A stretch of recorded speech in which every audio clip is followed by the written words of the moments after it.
December 18th. Dear Mr. Tushman, I am very, very sorry for punching Julian. It was very, very wrong for me to do that.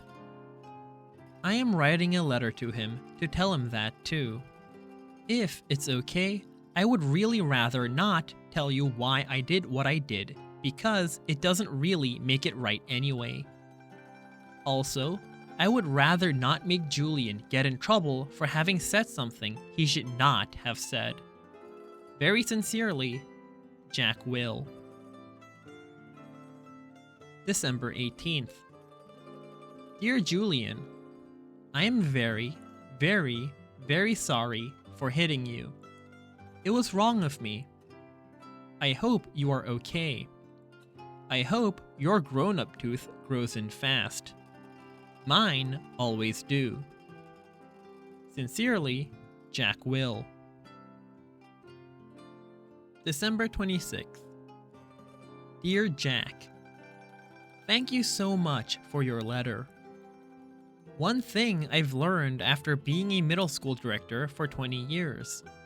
There are almost always more than two sides to every story. Although I don't know the details, I have an inkling about what may have sparked the confrontation with Julian. While nothing justifies striking another student, ever, I also know good friends are sometimes worth defending.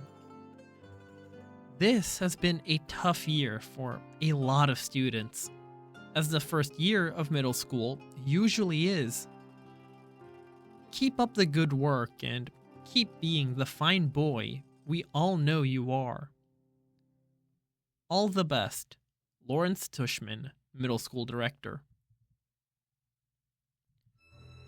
Dear Mr. Tushman, I spoke with Amanda and John Will yesterday, and they expressed their regret at Jack's having punched our son Julian in the mouth.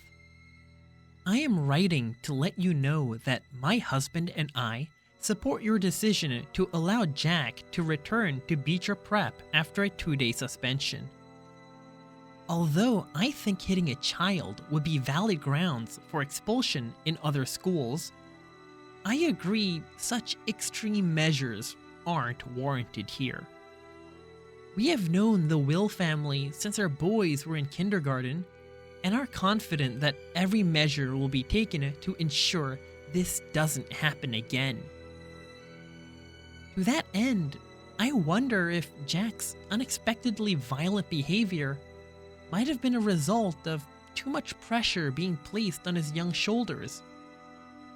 I am speaking specifically of the new child with special needs who both Jack and Julian were asked to befriend. In retrospect, and having now seen the child in question at various school functions and in the class pictures, I think it may have been too much to ask of our children to be able to process all that. Certainly, when Julian mentioned he was having a hard time befriending the boy, we told him he was off the hook in that regard. We think the transition to middle school is hard enough without having to place greater burdens or hardship on these young, impressionable minds. I should also mention that as a member of the school board, I was a little disturbed that more consideration was not given during this child's application process to the fact that Beecher Prep is not an inclusion school. There are many parents, myself included, who questioned the decision to let this child into our school at all. At the very least, I am somewhat troubled that this child was not held to the same stringent application standards, i.e. interview, that the rest of the incoming middle school students were. Best, Melissa Perper Albons.